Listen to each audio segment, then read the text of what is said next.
আলোচনার বিষয়বস্তু হচ্ছে মডার্নিজম তথা আধুনিকতা সম্পর্কে। আধুনিকতা, মডার্নিজম এটা একটি মতবাদ। এই মতবাদকে কেন্দ্র করে আমাদের ঈমান আমলের সমস্যা বা ঈমান আমলকে কেড়ে নেওয়ার চক্রান্ত, সুদূর প্রসারী ষড়যন্ত্র কি কি রয়েছে এগুলোর তুলে ধরা, এগুলোর মুখোশ উন্মোচন করাই হলো উদ্দেশ্য। এই মডার্নিজম, আধুনিকতা সুন্দর শব্দ, সবাই চায় আধুনিক হতে। আমরা প্রত্যেকেই আধুনিক জিনিস ব্যবহার করি, আধুনিক বস্তু গ্রহণ করি, আধুনিক হতে চাই, এটার মধ্যে কারো কোনো দ্বিমত নেই। আগে এক সময় আমরা ঘোড়ার গাড়িতে, গরুর গাড়িতে চড়তাম, এখন ইঞ্জিল চালিত গাড়িতে চড়ি। আগে এক সময় জাহাজে করে মানুষ হজে যেত, এখন প্লেনে করে যায়। আগে মানুষের যোগাযোগের মাধ্যম হিসাবে এত উন্নত মোবাইল বা অন্য যে সমস্ত মাধ্যমগুলো আছে এগুলো কিছুই ছিল না। চিঠির মাধ্যমে মানুষ একে অপরের সাথে যোগাযোগ করত, আদান প্রদান করত, জানাশোনা করত। এখন আমরা উন্নত হয়েছি, উন্নতি লাভ করেছি। দিন দিন আমাদের উন্নতির অগ্রযাত্রা চলছে, এটা কেউ থামাতে পারবে না। তো এই আধুনিকতা, এটা তো ভালো জিনিস, এটাকে তো কেউ কখনো মন্দ বলতে পারে না, খারাপ হতে পারে না। এটা হুজুর বলেন আর সাধারণ বলেন, শিক্ষিত বলেন, অশিক্ষিত বলেন, ভালো বলেন, খারাপ বলেন, সকলেই তো সেই আধুনিক বস্তুকে, আধুনিক জিনিসকে, আধুনিকতাকেই তো গ্রহণ করছে। এই সময়কার কেউ প্লেন বাদ দিয়ে, উড়োজাহাজ বাদ দিয়ে আগের মতো 1 মাসে 2 মাসে জাহাজে করে হজে যেতে চায় না। এটা মানুষের স্বাভাবিক, একটা ন্যাচারাল, তার চাহিদা, তার গ্রহণ করার একটা বিষয়। এজন্য আধুনিকতা বলতে আসলেই যে একটা সুন্দর আকর্ষণীয় শব্দ, যেটা আমাদেরকে টানে, যেটা আমাদের সামনে যুক্তি হিসেবে উপস্থাপন করা হয় যে এই আধুনিকতাকে আপনি পেছনে কেন ফেলবেন? কারণ এই আধুনিকতা তো সবাই গ্রহণ করে, আপনিও করেন, আমিও করি, কিন্তু এরপরও এই আধুনিকতার নিয়ে কোনো কথা বলা, এর পেছনে পড়া, এটা তো উচিত না। তো এজন্য এই আধুনিকতা, মডার্নিজম সম্পর্কে বিষয়গুলো আসলে আমাদের পরিষ্কার হওয়া দরকার।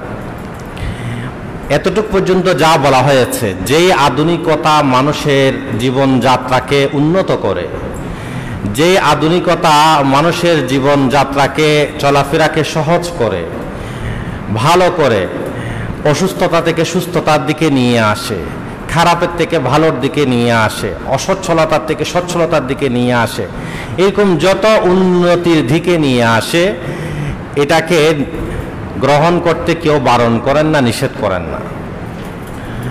যতক্ষণ পর্যন্ত আধুনিকতা এটা শরীয়ত বিরোধী হবে না, ইসলাম বিরোধী হবে না, ওহির, কোরআনের, আল্লাহ রসুলের বার্তার বিরোধী হবে না, ততক্ষণ পর্যন্ত এই আধুনিকতা আপনি গ্রহণ করতে পারেন, কোনো সমস্যা নেই।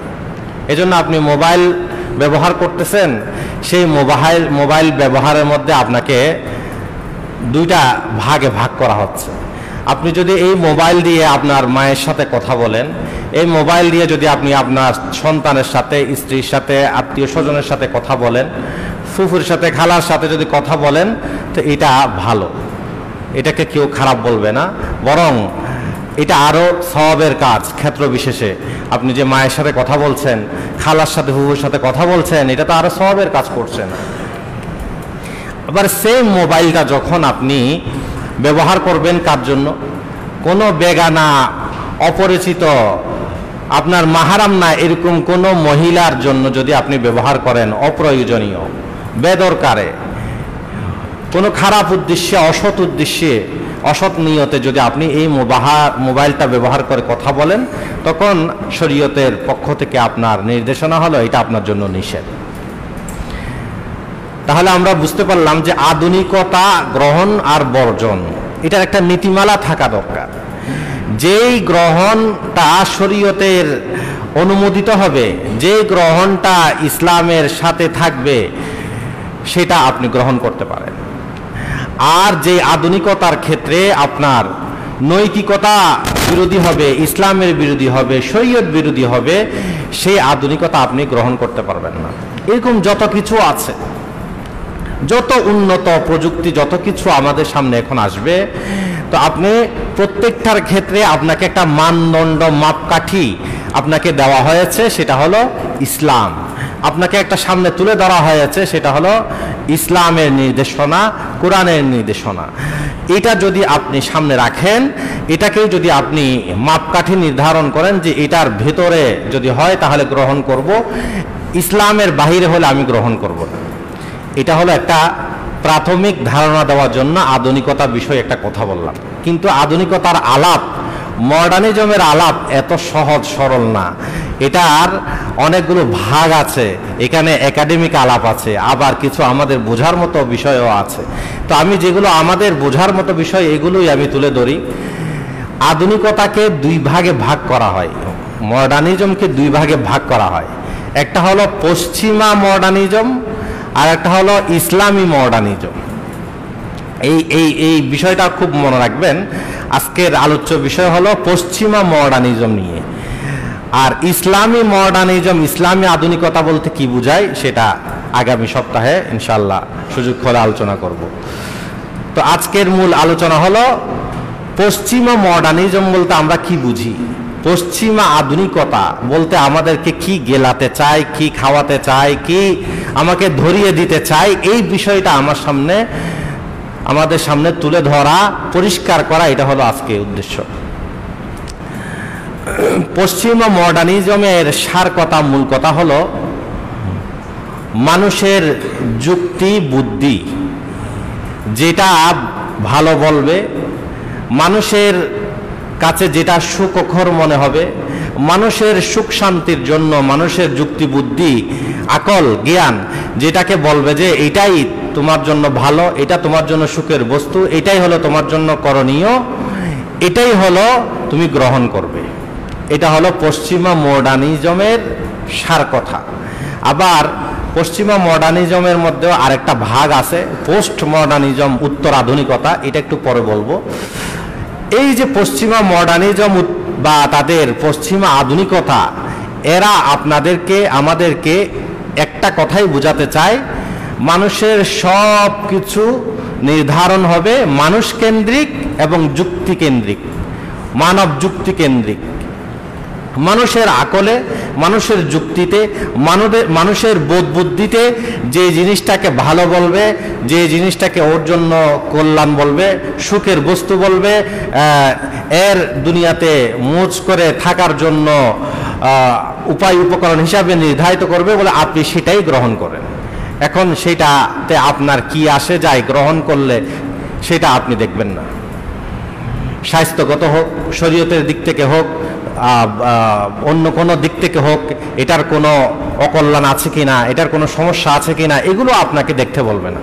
আপনার বুদ্ধিতে, আকলে যদি আপনাকে টানে যে এটা আপনার জন্য করা দরকার, আপনার সুখের জন্য, তখন আপনি সেটাকে গ্রহণ করবেন। এটা হলো তাদের মূল পশ্চিমা আধুনিকতার মূল কথা। এরপর আমি এখন এটাকে একটু ব্যাখ্যা করি। এই যে মানুষের যুক্তি, বুদ্ধি, আকল যে জিনিসটাকে আমার জন্য সুখকর বলতেছে বা ভালো বলতেছে বা আমার জন্যই করার জন্য বলতেছে, সেটা খারাপ হবে কেন? এটাকে আমি খারাপ কোন দৃষ্টিতে দেখব? পশ্চিমারা তো আমাদেরকে ভালোই বলতেছে, তোমার জ্ঞান আছে, বুদ্ধি আছে, আকল আছে, সেই জ্ঞান দিয়ে তুমি যেটাকে ভালো মনে করবে বা তোমার জন্য সুখের বস্তু মনে করবে, তুমি সেটাকে গ্রহণ করবে। এটা খারাপ কোন দিক থেকে হলো? এটা তো খারাপ হওয়ার কিছু নেই, আছে। এই জিনিসটা আমাদেরকে বুঝতে হবে। এটা বোঝার জন্য আগে মানুষের জানার মাধ্যমটা আমাদের কাছে পরিষ্কার হতে হবে। আল্লাহ তাআলা মানুষকে জানার জন্য 3 প্রকারের মাধ্যম দিয়েছেন। কয় প্রকারের? 3 প্রকারের মাধ্যম দিয়েছেন। এই 3 প্রকার যারা আমরা মুসলমানরা স্বীকার করি, মেনে নেই, গ্রহণ করি। কিন্তু পশ্চিমারা 3 প্রকার মাধ্যম গ্রহণ করে না, মানে না, এরা 2 প্রকার মানে। প্রথম প্রকার মাধ্যম হচ্ছে মানুষ জানার জন্য পঞ্চ ইন্দ্রিয় গ্রহণ করে। 5টি ইন্দ্রিয়, চোখ, কান, নাক, জিহ্বা, হাত বা চামড়া। এই 5টি ইন্দ্রিয় দ্বারাই মানুষ বিভিন্ন কিছু জানে। আমি চোখ দিয়ে দেখি, তাহলে জানি। আমি কান দিয়ে শুনি, জানতে পারি। জিহ্বা দিয়ে চেখে দেখি, স্বাদ গ্রহণ করতে পারি। হাত দিয়ে বা চামড়া দিয়ে আমি কোনো কিছু ধরি, তো এটা শক্ত, মোটা, নরম, গরম, ঠান্ডা, এগুলো আমি অনুধাবন করতে পারি। তাহলে চোখ দিয়ে দেখা, কান দিয়ে শোনা, নাক দিয়ে ঘ্রাণ নেওয়া, এটা দুর্গন্ধ না সুগন্ধ বুঝতে পারি। জিহ্বা দিয়ে দেখা, চোখে দেখা, তারপর হাত দিয়ে বা চামড়া দিয়ে বোঝা। এই মাধ্যম, এগুলো স্বীকৃত বিষয়, এগুলো নিয়ে কারো কোনো দ্বিমত নেই। একটা জিনিস লক্ষ্য করেন, এইগুলো আবার তার নির্ধারিত একটা কর্মবলয় আছে, তার নির্ধারিত একটা কার্যক্ষমতা আছে। এর বাহিরে সে কাজ করতে পারে না। চোখ আপনি কতটুকু দেখতে পারবেন? এই যে দেওয়াল পর্যন্ত, দেওয়ালের ওই পারে কি আছে, চোখে আর কিছু দেখে না। আচ্ছা, আমার সামনে দেওয়াল নেই, দেওয়ালকে আমি উঠিয়ে দিলাম, তো দেখতে দেখতে আমি কতদূর দেখতে পারবো? সর্বোচ্চ আধা কিলো, এর চেয়ে বেশি দেখতে পারবো? হ্যাঁ, আধা কিলো, 1 কিলো, এর চেয়ে আর বেশি দেখতে পারবো না। তাহলে চোখেরও একটা দেখার কি আছে, সীমাবদ্ধতা আছে। কানেরও এরকম, একসাথে আপনি 5 জনের কথা শুনতে পারবেন না। 2 জনের কথাই তো শোনা যায় না, 5 জনের কথা থেকে শুনবে? ঠিক আছে, তাহলে কানেরও একটা সীমাবদ্ধতা আছে। তো এরকম প্রত্যেকটা বস্তুর একটা সীমাবদ্ধতা আছে। আবার আরেকটা জিনিস খেয়াল করেন, এর নির্ধারিত যেই জায়গা, সেই জায়গার বাহিরে সে কাজ করতে পারে না। চোখের কাজ হলো দেখা। কারণ আপনি যদি বলেন যে কানকে, আমার চোখ বন্ধ, এই কান তুমি দেখো, দেখতে পারবে? কান দেখতে পারবে না।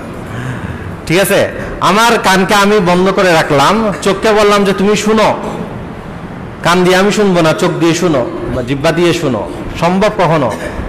তাহলে একটার কাজ আবার আরেকটা করে দিতে পারে না। তার মানে এগুলো নির্দিষ্ট একটা সীমাবদ্ধভাবে নির্দিষ্ট তার একটা কর্মবলয় আছে, কার্যক্ষমতা আছে, এর মধ্যে সে কাজ করে। একটার কাজ আরেকটা দেয় না, আবার তার নির্ধারিত সীমা পরিধির বাহিরেও কাজ করে না। এটা একটা বিষয়।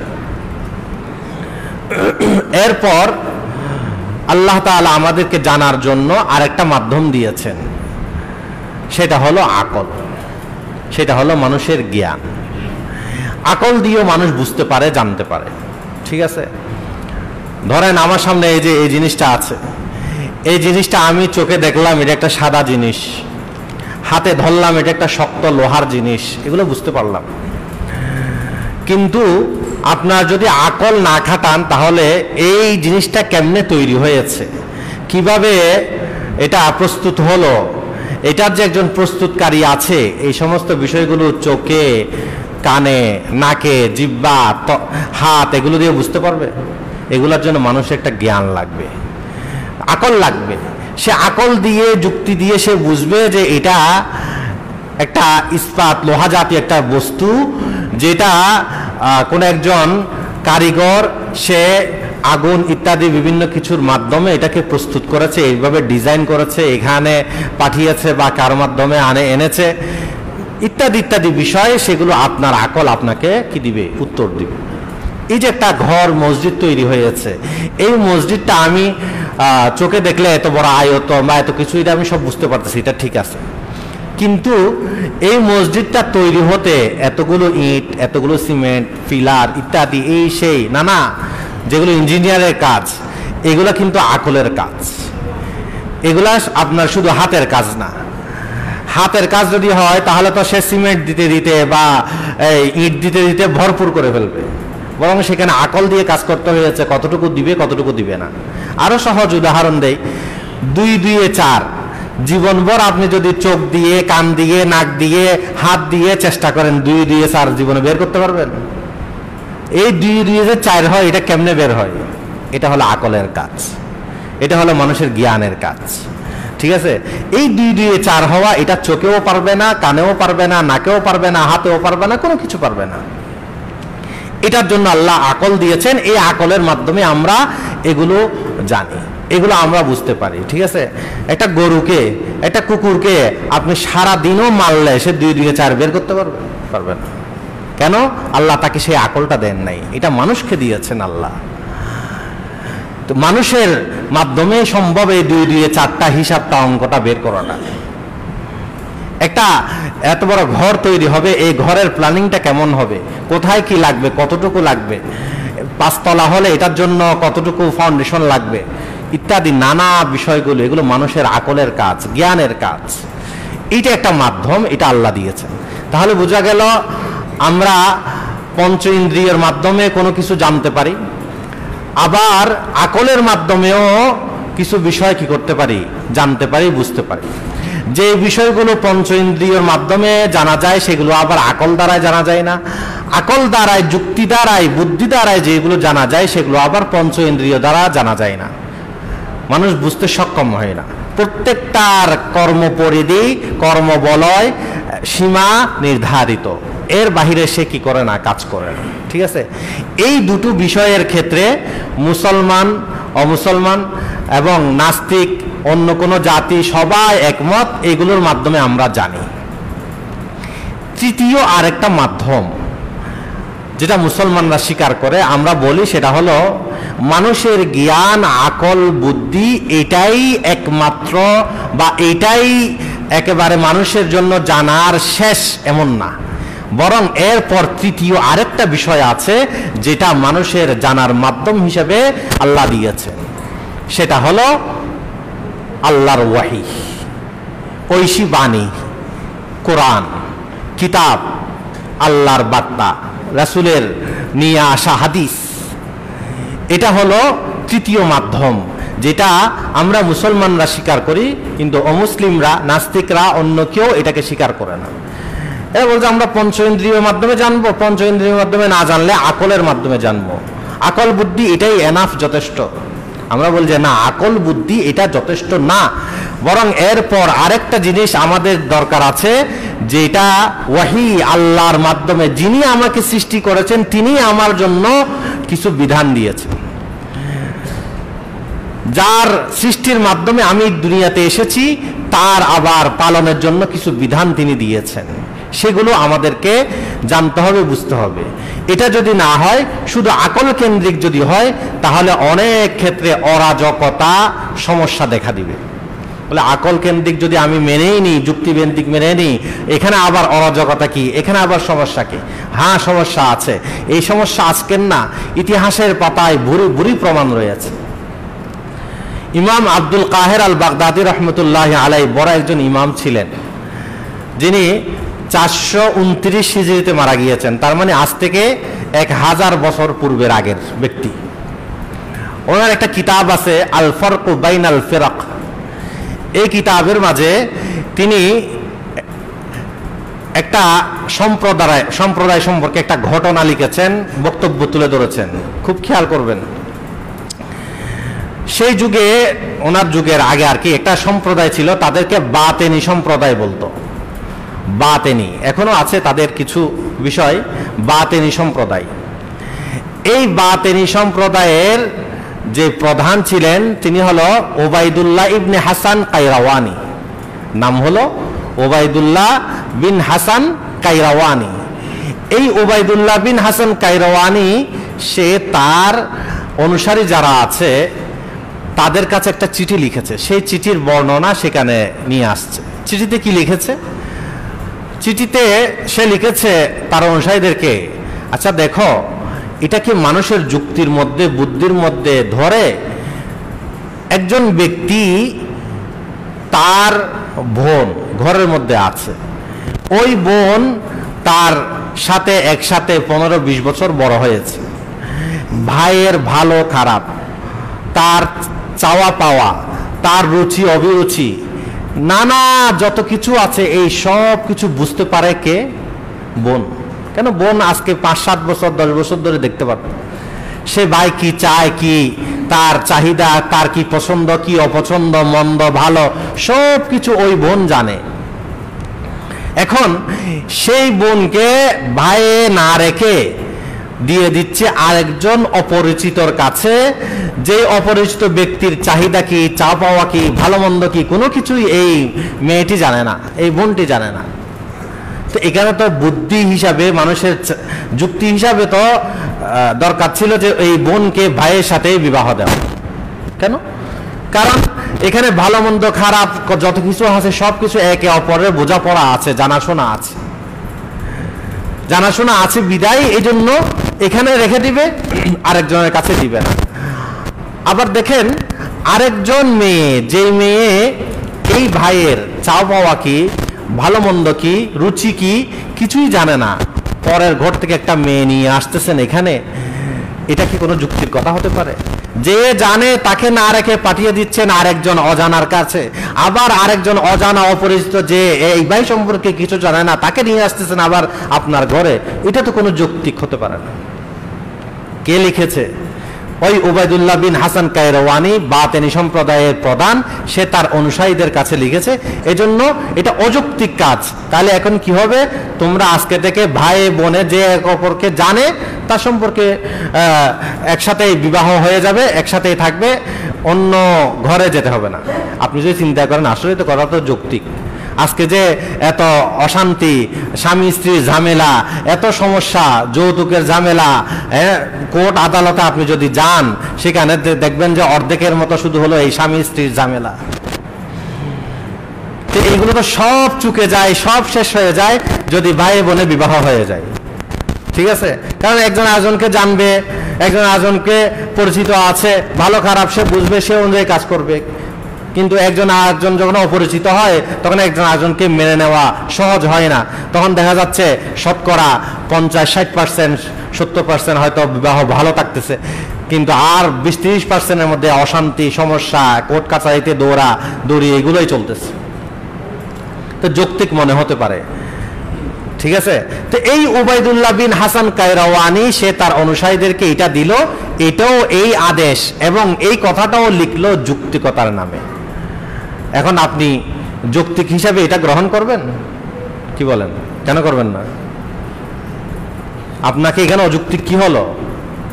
আপনি হয়তো দেখাতে পারবেন, বলে যে এটা আবার কোনো কথা হলো, ভাই বোনে বিবাহ হয়, এটা একটা নিয়ম। আর আপনি এই পরিবেশে আছেন এই জন্য আর কি। আপনি যদি ওরকম পরিবেশে যান সেটা আপনার কাছে অযৌক্তিক কিছু মনে হবে না। একটা সহজ উদাহরণ দিই, যেমন আমাদের এখানে যদি কোনো মেয়ে হাফ প্যান্ট পরে হাঁটে, চলে ফেরে, তো এটা আমাদের কাছে খুব খারাপ মনে হবে। কিন্তু আপনি আমেরিকাতে যান, এরকম ইউরোপ কান্ট্রিগুলোতে যান, তো সেখানে গেলে আপনি তো এখানে অহরহ এগুলাই চলে। তো ওইখানে যারা ওই পরিবেশে বেড়ে উঠে, গড়ে উঠে, এরা এগুলা দেখতে দেখতে দেখতে দেখতে আর কিছু মনে করে না। এই যে আমরা যে বলি ইউরোপ কান্ট্রিতে, অমুসলিম কান্ট্রিতে আপনারা যাবেন না, কেন যাবেন না? কারণ এইভাবে আপনার ইমানটা আস্তে আস্তে কি হয়ে যায়, নর্মাল হয়ে যায়। ওইখানে আপনি যাবেন, এগুলা দেখবেন, এগুলো সচরাচর হয়ে যাবে। আপনি হয়তো দুনিয়ার উন্নতির জন্য, টাকা পয়সার জন্য গিয়েছেন সেখানে, কিন্তু এই যে আপনার ইমানের আমলের হালত যে দিন দিন অবনতির দিকে যাচ্ছে, ওইখানে আপনি চলাফেরা করতেছেন, দেখতেছেন, এই সমস্ত এগুলো বিষয়, এগুলো সব নর্মাল হয়ে যাবে। তাহলে ওইখানে যে জিনিসটা নর্মাল, আমাদের এখানে জিনিসটা নর্মাল না। আমাদের এখানে বড় হিসাবে এটা দেখা হয়, কেন? আমাদের সমাজটা হলো এমন। তো সেই হিসাবে আমাদের সমাজে ভাই বোনে বিবাহ হয় না, এই জন্য এটাকে আমরা নর্মাল মনে করি না আর কি। যদি এটাকে নর্মাল করে ফেলা হয় তাহলে তো আর এটা নর্মাল, অনুচিত ভাবার কিছু নেই। তাহলে এই দৃষ্টিকোণ থেকে এটাকে আপনার পরিবেশের দোহাই দিয়ে হয়তো এতটুকু বলা যাবে, এর চেয়ে বেশি কিছু না। এরপর বলবেন আপনি বংশ বিস্তার হবে না, এটাও খুব যে মানা যাবে তা না। কেন বংশ বিস্তার হবে না কে বলছে? বংশ বিস্তার তো হবেই। হ্যাঁ, এখানে একভাবে হবে, অন্য কানে বিবাহ হলে আরেকভাবে হবে। বংশ বিস্তার তো হবে। ভাই বোনে বিবাহ হলে কি ছেলে সন্তান হবে না? হবে, বংশ বিস্তার হবে। এটাকে আপনি একেবারে যে অযৌক্তিক বলবেন তাও না। তাহলে বলবেন তৃতীয় বিষয়ে স্বাস্থ্যগত সমস্যা আছে। বর্তমান মেডিকেল সায়েন্স বলছে যে ভাই বোনে যদি বা খুব ঘনিষ্ঠ আত্মীয় স্বজনের যদি কি হয়, বিবাহ হয়, তাহলে কি হয়, সমস্যা হয়। এই তৃতীয় পয়েন্টে একটু আলাপ করি। বলে এটার কারণে আপনি হয়তো মনে করবেন এটাকে অযৌক্তিক না। এখন তো একেবারেই সহজ হয়ে গেছে এই তৃতীয় পয়েন্টটা বোঝা। মানুষ স্বাস্থ্যগত ঝুঁকি, স্বাস্থ্যগত সমস্যা মনে করেও এরপরও তারা হাজারো অযৌক্তিক কাজ করতেছে, হাজারো অযৌক্তিক কাজ করতেছে। এই যে সিগারেট খাওয়া, এটা যে স্বাস্থ্যের জন্য ক্ষতিকর, যারা খায় তারা জানে না। এমনকি সিগারেটের প্যাকেটেও লেখা আছে, কি লেখা আছে, ধূমপান স্বাস্থ্যের জন্য ক্ষতিকর। হ্যাঁ, লেখায় আছে। তা এরপরও এই সিগারেট খাচ্ছে কিনা, তার যুক্তি তাকে বাধা দিচ্ছে? স্বাস্থ্যর ক্ষতি তাকে বাধা দিচ্ছে? সে খাচ্ছে, ঠিক আছে। এরপর আরো মারাত্মক, এই যে এখন এলজিবিটি, গে পার্টি, সমকামিতা পার্টি, এরা কত কিছু এটার বিপক্ষে লেখা আছে, এরপরও নির্লজ্জের মতো করে এই এলজিবিটি পার্টি, গে পার্টি পুরা বিশ্বের মধ্যে একটা ক্যাম্পেইন শুরু করে দিয়েছে, অর্থায়ন করতেছে। তাদের যা যা দরকার এর পিছনে ঢালার জন্য মানুষ দরকার, অর্থ দরকার, প্রশাসন দরকার, সব কিছু এই ব্যয় করতেছে না। এমনকি আমাদের বাংলাদেশেও পর্যন্ত শুরু হয়ে গেছে, প্রতিটা সেক্টরে সেক্টরে, জায়গায় জায়গায়, ঠিক আছে। এই গে পার্টি বা এলজিবিটির বিষয় নিয়ে প্রচারণা চলতেছে, এটার পক্ষে কাজ চলতেছে। আচ্ছা, এই যে গে, এলজিবিটি, সমকামিতা, এটা যে স্বাস্থ্যের জন্য ক্ষতিকর, এটা এরা জানে না? জানে কি না? জানে। এরপরও এর পক্ষে কাজ করতেছে কিনা? এই যে আমেরিকার মতো, আমরা যাকে সব ক্ষেত্রে মডেল মনে করতেছি, উন্নত মনে করতেছি, এই আমেরিকার মতো জায়গায় এটার অর্থায়ন, এটার পক্ষে কাজ করার জন্য যা যা দরকার সব কিছু করতেছে। এমনকি আল্লামা তাকি উসমানী দামাত বারাকাতুহুম তিনি লিখেছেন, বলে আমি আমেরিকার যুক্তরাষ্ট্রের একটা লাইব্রেরিতে গিয়েছি, সেই লাইব্রেরিতে একটা সেকশন, একটা কর্নার জায়গা দেখেছি শুধু গে সম্পর্কে, গে লাইফ স্টাইল সম্পর্কে লিখিত বইপত্র। নাউজুবিল্লাহ। শুধু এই সমকামিতা অনুযায়ী যারা লাইফ কিভাবে তারা জীবনযাপন করবে এটার পক্ষে লিখিত বইপত্রের সমাহার, বইপত্রের স্তূপ এক কর্নারে আলাদা একটা জায়গা তারা রেখেছে লাইব্রেরিতে। তো এই সমস্ত এদের কাছে কি যুক্তি নাই, বুদ্ধি নাই, আকল নাই? তো এরপরও এরা গের পক্ষে, সমকামিতার পক্ষে, এলজিবিটির পক্ষে অথবা ট্রান্সজেন্ডারের পক্ষে কেন নেমেছে? এরপরও এর পক্ষে কেন কাজ করতেছে? তাহলে স্বাস্থ্য ঝুঁকি বা স্বাস্থ্য সমস্যা, এটার মাধ্যমেও যে আপনার যুক্তিকে বাধা দিবে, এটার কোনো কারণ নেই। আপনাকে বাধা যদি দিতে হয় সেটা দিবে, সেটা হলো ওয়াহি, সেটা হলো আল্লাহর আদেশ, সেটা হলো আল্লাহর নিষেধ, সেটা হলো আল্লাহর বার্তা, সুস্পষ্ট বার্তা। এটাকেই আপনাকে বারণ করবে, আপনাকে বাধা দিবে। তাহলে আমি আবার মূল কথায় যাই। আল্লাহ তাআলা মানুষকে জানার যে মাধ্যম দিয়েছেন, সেই মাধ্যমের মধ্যে পঞ্চেন্দ্রিয়, এটাও স্বীকৃত বিষয়, আকল, জ্ঞান, বুদ্ধি, এটাও স্বীকৃত বিষয়। তৃতীয় যে ওয়াহি, আল্লাহর আদেশ বা আল্লাহর বার্তা, এটা হলো আমাদের মাঝে, তাদের মাঝে হলো, এটা হলো দ্বিমতের বিষয়। আমরা বলি যে মানুষ শুধু আকলের মাধ্যমেই তার সব কিছু করতে পারবে না, পঞ্চেন্দ্রিয়ের মাধ্যমে করতে পারবে না, তার একটা নির্দিষ্ট বলয়, কার্যক্ষমতা, কর্ম পরিধি আছে, এর বাইরে গিয়ে সে কাজ করতে পারবে না। এটা মানুষের আকলে ধরবে না, তাকে ভুল বার্তা দিবে। ওই যে ওবায়দুল্লাহ বিন হাসান কায়রাওয়ানি যেমন ভুল বার্তা দিয়েছে তার অনুসারীদেরকে, ভাই বোন বিবাহের পক্ষে কথা বলেছে, এটা স্বাভাবিক বিষয়। যে কোনো বিষয় যখন তার কর্মপরিধির বাহিরে যাবে তখন ভুল বার্তা দিবে। এই যে মিষ্টি মাপে যে পাল্লা আছে না, মিষ্টি মাপে যে পাল্লার উপর আপনি লোহা তুলে দিছেন, টনকে টন লোহা, মাপা যাবে? হ্যাঁ, বলে যে এই লোহা যখন আপনি মিষ্টি মাপার পাল্লার মধ্যে তুলে দিচ্ছেন, এখন লোহা তো মাপতে পারতেছে না, এই পাল্লা তো ঠিক না, হলো না। বলছে এই পাল্লা, মিষ্টি মাপার যে পাল্লা আছে এর একটা কার্যক্ষমতা আছে, একটা কর্মপরিধি আছে। মিষ্টির মতো হালকা পাতলা যত জিনিস আছে এগুলো মাপা যাবে। আপনার যদি লোহা টনকে টন মাপতে হয়, এটার জন্য আলাদা পাল্লা আছে, সেই পাল্লায় যেতে হবে। একটাকে দিয়ে আর একটার কাজ করা যাবে না, ঠিক আছে? তো আকলের পঞ্চ ইন্দ্রিয়র একটা কার্যক্ষমতা বা কার্যপরিধি আছে, কর্মপরিধি আছে। ওইটার ভেতরে যতক্ষণ থাকবে ততক্ষণ পর্যন্ত সে সঠিক বার্তা দিবে। এর বাহিরে যখন যাবে তখন সঠিক বার্তা দিবে না, ভুল বার্তা দিবে। এই আকলের বিষয়টাও হলো যতটুকু সে তার পরিধি আছে ততটুকু সে আপনাকে সঠিকটা দিবে। ওই যে 2 2 4, এটা হলো সঠিক বার্তা আপনাকে দিচ্ছে। এই ইঞ্জিনিয়ারিং প্ল্যানিংটা কিভাবে হওয়া দরকার, এটা আপনাকে সঠিক বার্তাটা দিচ্ছে। কিন্তু যখন ভাই বোনে বিবাহ হওয়া যৌক্তিক, এটা হলো ভুল বার্তা। ওবায়দুল্লাহ বিন হাসান কায়রওয়ানির ভাই বোনে বিবাহ হওয়ার যে কি যৌক্তিকতা, এটা হলো ভুল বার্তা। তো এই যে সঠিক বার্তা ভুল বার্তা, এটা আপনাকে নির্ণয় করে দিবে কি?